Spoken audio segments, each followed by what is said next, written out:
네, 2교시입니다. 네, 2교시 시작할게요. 이제 실제 실습을 통해서 한번 고정자산 등록을 어떻게 하는지 알아보도록 하겠습니다. 자, 여기 있고요. 자, K랩을 먼저 켜볼까요? 네, K랩을 켜보면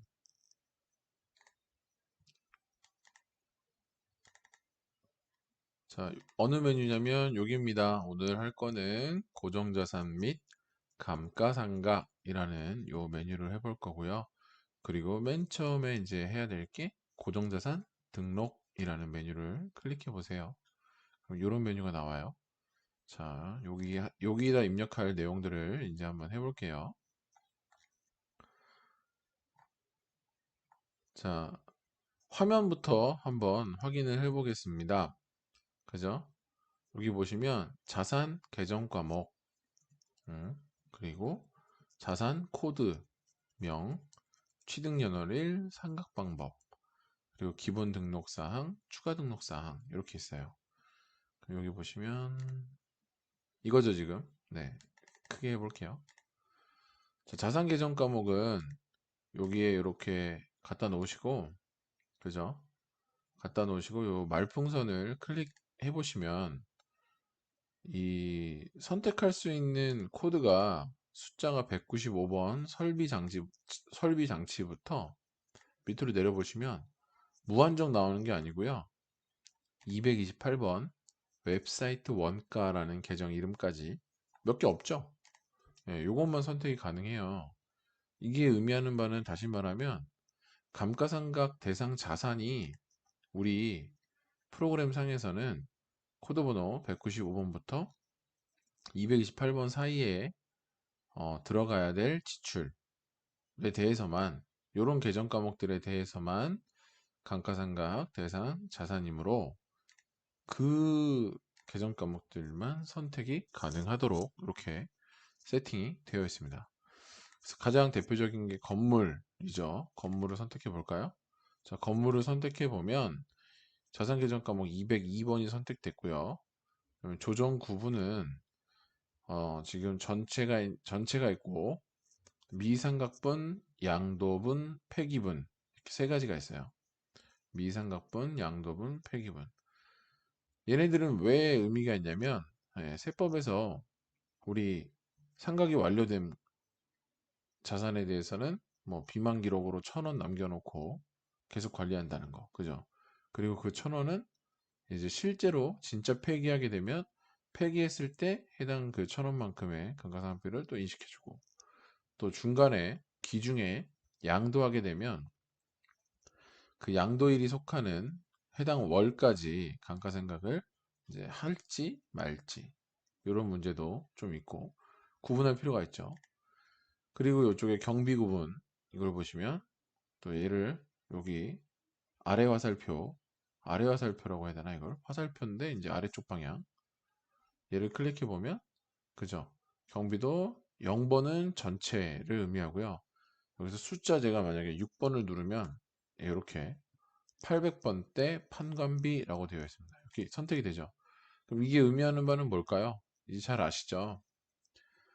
감가상각비도 재무제표에 어느 재무제표에 반영될 것인가를 결정할 수 있는데 예를 들어 기계장치, 동일한 기계장치를 하더라도 이 기계장치가 어떤 우리 회사에서 만들고 있는 제품을 생산하는데 공장에서 직접적으로 사용된 기계장치라고 하면 해당 그 기계장치에 대해서 인식한 감가상각비는 그 비용은 결국 제조 원가의 성격이 있기 때문에 제조 원가 성격이 훨씬 적합하기 때문에 감가상각비를 할지라도 그 비용은 조금 더 상위 카테고리인 제조 원가 쪽으로 얘가 표시가 돼야 되거든요. 바로 손익계산서에 판관비를 표시되는 게 아니라 그러면 그런 어떤 조정, 조율 이런 것들을 어딘가에서는 세팅을 해줘야 되니까 프로그램 어딘가에서는 그게 바로 이쪽입니다. 여기서 세팅을 해주는 겁니다. 그래서 500번대, 600번대, 뭐 700번대 이렇게 근데 우리 보통 뭐 800번대가 제일 많죠. 자, 이렇게 되어 있고, 그리고 자산 코드명은요, 여기서부터는 이제 내가 임의로 부여하면 돼요. 그냥 1번 이렇게 부여해도 되고요. 예, 50번 이렇게 부여해도 되고, 그냥 우리 회사가 가지고 있는 건물에 해당되는 자산, 유형 자산이 몇 번째인지에 따라서 건물이 10개가 있으면 아마 뭐 1번, 그죠? 건물 A 혹은 뭐 주소, 청담동 이렇게 쓰면 되겠죠. 이거는 이제 이름하고 코드 번호는 각 회사마다 다 다를 거예요. 왜냐면 각 회사마다 보유하고 있는 이 유형 자산, 이 계정 과목에 해당되는 실질적인 내용들이 다 다르니까.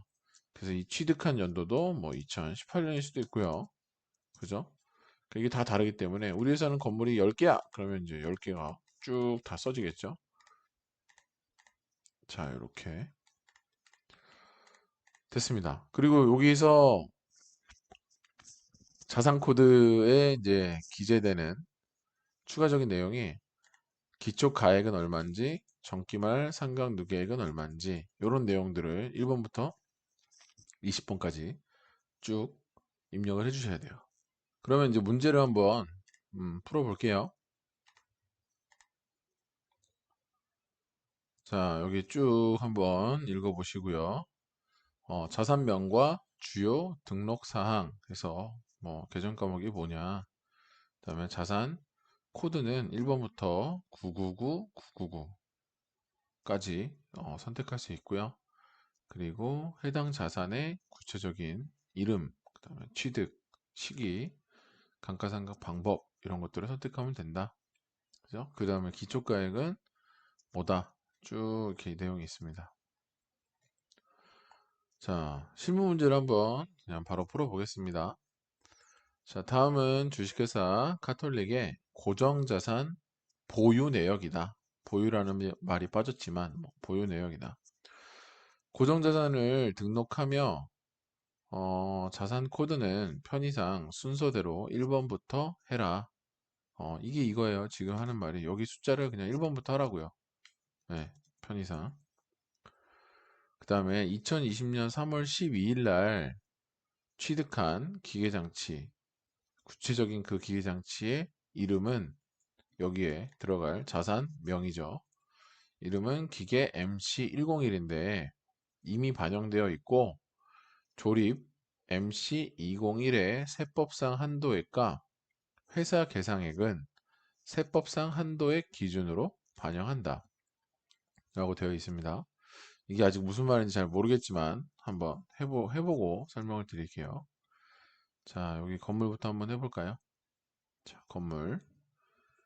계정 과목은 유형자산, 고정자산 중에서도 유형과 무형 고정자산이 각각 있는데 그 중에서도 유형 고정자산에 해당되는 건물이라는 계정 과목을 선택하시고 자산 이름은 공장인가 봐요. 회사에서는 공장 건물이라고 부르기로 했나 봐요. 공장 건물로 입력하고 취득 연 월일은 2018년 1월 1일로 하시고 해- 하나씩 해볼까요? 같이? 하나씩 차근차근 하나씩 해볼게요. 그리고 이걸 표를 읽으실 때 잘 보면 지금 저번에도 말씀드렸던 것 같은데 이 상단에 그냥 한 줄이 아니라 예, 이렇게 하나 그리고 둘 이렇게 두 줄이잖아요. 그럼 하단에 쓰여져 있는 이 색깔이 칠해져 있지 않는 곳도 똑같이 하나, 둘, 예, 요게 세트인 거예요. 요게 한 세트, 요게 한 세트. 그래서 첫 번째 요 칸은 자산명을 쓰는 거고 여기 그 밑에 두 번째 요 칸은 삼각법을 쓰는 거예요. 그래서 요 두 개랑 일치하는 거고 요 두 개가 요 두 개랑 일치하는 거예요. 그래서 이 회사는 건물을 지금 공장 건물 하나와 그죠? 그다음에 사무실 하나 이렇게 두 개를 갖고 있는 거예요, 건물을. 그리고 해당 각 그 건물별로 취득연 월일은 하나는 2018년 1월 1일이고 그죠? 이렇게 2018년 1월 1일이고 사무실이라는 건물은 19년 7월 1일에 취득한 거고 이렇게 이해하셔야 됩니다. 되셨죠? 자, 그럼 건물부터 한번 가보겠습니다. 건물이네요. 예, 자산 계정 과목을 건물로 이렇게 선택하시고 숫자는 편의상 1번부터 시작하라고 했으니 1번 치고 엔터 치고 그다음에 이름은 그 건물의 이름은 공장 건물이라고 회사 내부적으로 부른답니다. 취득은 언제 했나 봤더니 18년 1월 1일 날 취득했습니다. 2018 0101 이렇게 입력해 주시면 상각 방법은 여기에 보면 정액법을 내가 선택한 적이 없지만 자동으로 정액법이 들어가 있어요. 왜 그럴까요? 문제에서도 상각 방법은 정액법으로 해라 라고 되어 있는데 프로그램에서도 제가 공장 건물을 입력하는 순간 상각 방법은 정액법으로 딱 결정이 되어 버렸습니다. 이게 왜 그러냐면 지금 우리 이 고정자산 등록이라는 이 메뉴는 회계와 세법 중에서 세법에서 말하는 감가상각 범위액을 구하기 위한 기초적인 자료를 입력하는 메뉴입니다. 성격이. 그렇다면 이 상각 방법은 회계의 기준이 아니라 세법에서 바라보는 또 상각 방법에 대한 그런 어떤 기준들이 있거든요. 그 기준에 따라서 여기에 입력을 하셔야 되는데 건축물이나 건물, 그 다음에 무형 고정자산 요런 종류의 이 감가상각 대상 고정자산은 세법에서는 신고를 그 상각 방법에 대해서 우리 회사가 저희는 감가상각을 이런 방법 정액 정률 뭐 평균 뭐죠? 그다음에 뭐 생산량 비례 그런 것 중에 어떤 방법으로 하겠습니다라고 신고를 하든 원래 하면은 그 방법으로 하면 되는데요. 신고를 하든 신고를 하지 않든 항상 이 건축물과 무형 고정자산은 무형자산은 정액법이라는 방법으로 딱 픽스 시켜 놓고 그리고 상각 범위액을 세법은 구합니다. 그렇기 때문에 여기는 상각 방법이 정액법으로 그냥 픽스되어 있는 거예요. 이해하셨습니까? 네. 그리고 이제 여기서 입력하고 끝나는 게 아니라 그죠? 상각 범위액을 구하기 위해서 이걸 하고 있으니 뭐를 입력해야 되겠어요? 1번부터 11번에 해당되는 그죠? 우리가 지금 가고자 하는 건 여기에요. 12번 삼각 범위액을 구하기 위해서 지금 가고 있어요. 우리 목적지는. 자, 1번에 기초가액 얘를 입력할 수 있나 봅시다. 기초가액이 얼마래요? 자, 1억 원이랍니다. 그럼 여기에 1억을 이렇게 딱딱 입력해주고. 그죠? 그러면 1억을 입력하는 순간 어디에 숫자가 또 생겼냐면, 어디에 생겼어요? 전기말 장부가액의 1억이라는 금액이 생겼죠. 그죠? 그런데 만약에 전기말 상각 누계에게 목소리가 샜네요. 상각 누계에게 금액이 들어간다고 하면 이 3번 전기말 장부가액은 1억이 아니라 그죠? 2번에 들어간 그 금액을 제외한 1억에서 나머지 금액이 적히겠죠. 예를 들어 여기 뭐 5천을 적는다 그러면 3번은 얼마로 바뀌어요? 5천으로 바뀌겠죠. 왜요? 장부가액이라는 거는 원가에서 취득 원가에서 상각 누계액을 차감한 금액이 장부가액이니까요. 그래서 3번은 1 빼기 2다. 그런 내용을 좀 알고 계시고. 근데 어쨌든 여기 보면 기초가액이 1억 원이라고 했고요. 전기 말 감가상각 누계액이 1,000만 원이다 라고 주어졌습니다. 여기 이렇게. 그럼 여기에 얼마를 쓰면 된다? 1,000만 원. 자, 그러면 전기말 장부가액이 9천만 원인 건물이었네요. 이게 지금 의미하는 바가 뭔지 아시겠어요? 잘 생각해 볼게요. 얘가 뭘 의미하는지. 이 건물은 지금 우리는 몇 년도에서 이 작업을 하고 있죠? 2020년도에서 이 작업을 하고 있어요. 예. 2020년도 1월 아니죠. 2020년도 12월 31일 현재 그 시점을 기준으로 해서 딱 바라보니까 우리 회사가 가지고 있는 이 공장 건물은 2018년 1월 1일이니까 2020년 12월 말 기준으로 봤을 때는 1년, 2년, 3년 전이 되겠죠. 그죠? 18년 1월 1일은 20년 12월 31일 기준에서 봤을 때는 딱 만으로 3년 전이에요. 3년 전에 이 공장 건물은 1억 원이라는 돈을 주고, 그죠? 구입한 건물입니다. 그걸 어떻게 알 수 있어요? 자, 1번 기초가액에 1억이 들어가 있다는 사실로 알 수 있어요. 그 다음에 2번 전기말 상각 누계액이 1,000만 원이다 라고 했죠. 이게 의미하는 바가 뭘까요? 생각해 보세요.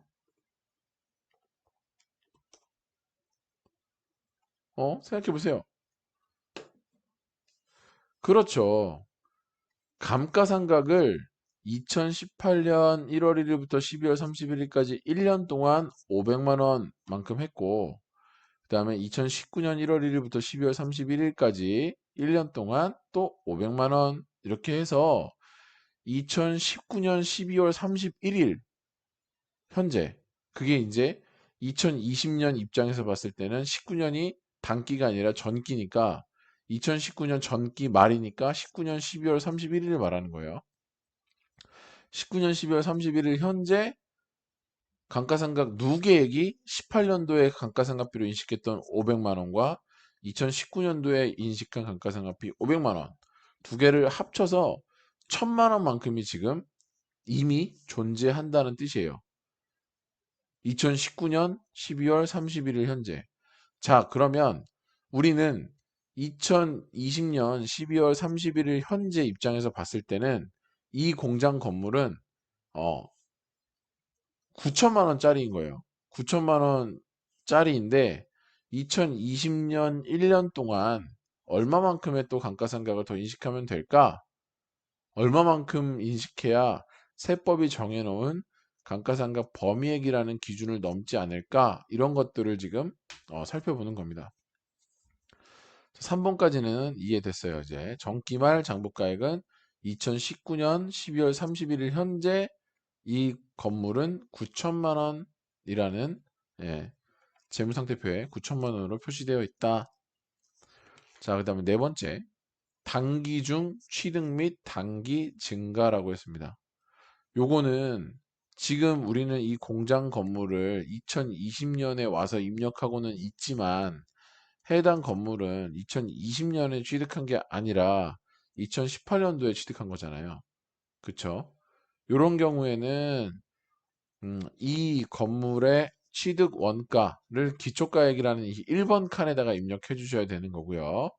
그게 아니라 이 건물을 만약에 2020년 중에 취득하셨다고 하면 그 최초 취득 원가를 어디다 입력해 주셔야 되냐면 4번 단기 중 취득 및 단기 증가 플러스 여기다가 입력해 주셨어야 돼요. 그런데 이 건물은 20년 단기에 취득한 건물이 아니기 때문에 여기다 입력할 금액은 없습니다. 그러면 그런 경우에만 4번에다가 입력을 하느냐? 그럴까요? 네. 뭐 맞아요. 그렇게 하시고 그 다음에 5번 같은 경우는 거의 쓰지 않기 때문에 설명할 필요 없을 것 같고 그 다음에 6번은 정기말 자본적 지출액 누계 7번은 단기 자본적 지출액 즉시 상각분 뭐 이런 내용들이 있어요. 자, 이건 뭐냐면 우리 세법을 공부하다 보면 세법의 감가상각비라는 파트를 공부하다 보면 계속 상각 범위액을 구하는 공식이 나올 텐데 그 공식에 보면 사실상 이 지출이 이 해당 자산의 자본적 지출에 해당됨에도 불구하고 회계 처리를 수선비라든가 아니면 그냥 일반 비용으로 비용 처리해버린 금액이 가끔 존재하는 경우도 있습니다. 그런 경우에 비용 처리한 금액, 회계상 비용 처리한 금액, 세법이 봤을 때는 요거는 자본적 지출에 해당되기 때문에 해당 자산의 원가로 들어가야 된다라고 생각되는 그런 금액이 있다고 하면 해당 금액은 7번에다가 입력을 해주시면 되겠습니다. 그러면 요 9번까지 금액을 잘 이렇게 입력해 보면 우리 여기서 보면 내용 연수가 20년이라고 했고, 자, 그러면 10번에 상각 대상 금액이 이렇게 나오게 됩니다. 나오게 되고, 그 다음에 11번에 내용 연수를 결정해라 그랬는데, 얘는 여기를 클릭하셔서, 예, 건축물인데, 지금 내용 연수가 20년짜리라고 했죠. 문제에서. 얘를 선택해 주시면 확인 눌러주시면 되겠습니다. 그러면 숫자 20은 요 내용 연수를 의미하는 거고요. 여기 오른쪽에는 0.05는 삼각률을 의미하는 거고요. 삼각률. 그 다음에 그 오른쪽에 있는 12라는 숫자는 삼각 대상 개월수인데 지금 얘는 이미 2020년 1월 1일 현재 이미 2년 전부터 존재하고 있었던 아이고, 그리고 이 감가상각 범위액을 구하는 시점이 2020년 12월 31일이기 때문에 이 개월은 12개월이 맞겠죠. 딱. 근데 만약에 2020년 뭐 7월 달에 구입한 건물이었다. 그런 경우에는 여기 월수도 삼각 대상, 삼각 범위액을 구하는 그 공식에서 사용될 월수는 단기 중에 7월 달에 구입했으니까 1년을 다 삼각 범위액으로 생각하시면 안 되고 12분의 6만큼 7, 8, 9, 10, 11, 12 이렇게 6개월에 해당되는 삼각 범위액만 구해야 되기 때문에 12분의 6을 곱해주는데 삼각 범위액 구할 때 여기 프로그램 상으로는 여기에 숫자 6이 나올 겁니다. 표시돼야 맞습니다. 자, 그랬더니 결국 제일 중요한 12번 삼각 범위액. 이 범위액은 뭐냐면 세법에서 주장하는 범위액이에요. 세법에서 회계가 아니고 세법에서 주장하는 이 상급 범위액이 이렇게 구해집니다. 즉 500만 원이네요. 무슨 말이에요? 2020년 12월 31일 결산을 할 때 12월 31일자 일반전표 입력 메뉴에 가서 12월 31일 날짜 입력하고 차변의 감가상각비 400만 원, 감가상각 대변의 감가상각 누계액 400만 원 이렇게 만약에 분계를 하면 그렇게 감가상각비를 400만 원을 인식해서 도출된 손익계산서상의 당기순이익은 그냥 그대로 인정하겠다라는 뜻이고요. 만약에 회사가 상각 그 12월 31일자로 감가상각비를 인식할 때 2천만 원 이렇게 써놨다면 세법은 이 건물 공장 건물에 대해서 2020년에 감가상각비라는 비용으로 인정할 수 있는 그 범위 한도가 500만 원이기 때문에 2,500만 원만큼은 아니죠. 제가 회사가 2천만 원 이렇게 입력했다고 했죠. 그러면 상각 범위액이 500이니까 1,500만 원만큼에 대해서는 세법 입장에서는 감가상각비로 인정할 수가 없다.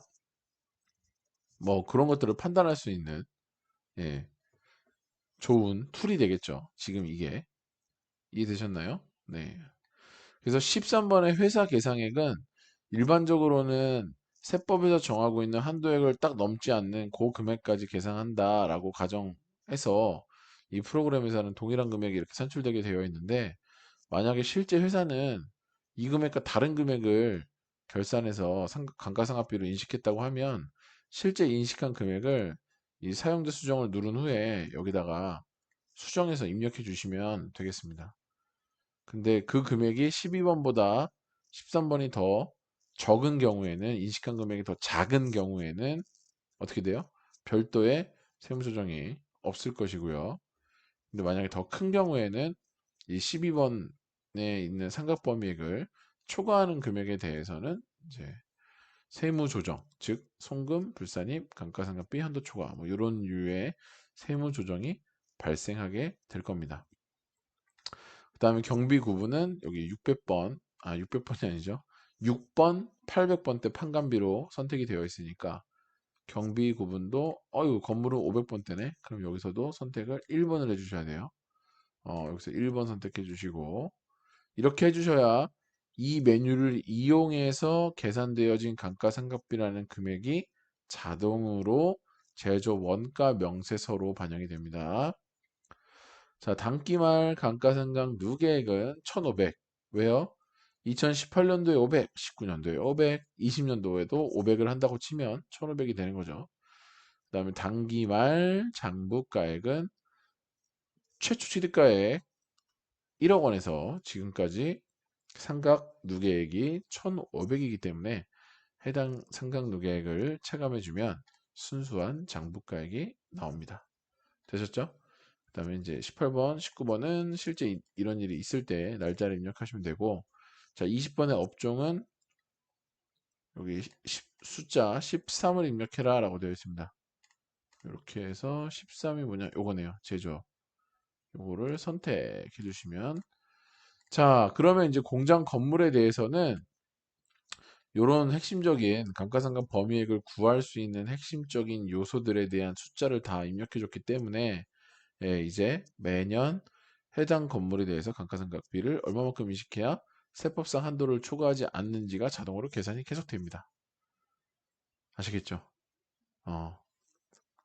사실 요 내용은 여기에 입력하는 요 기본 등록 사항의 1번부터 20번까지가 뭘 의미하는 것인가를 이해하는 게 제일 중요하고, 그걸 이해하고 나서 이 예제에 있는 기계나 비품 이런 것들을 하나씩 입력해 보면 다시 한번 생각을 다지는 수준에 불과한 거지 뭐 별건 없습니다.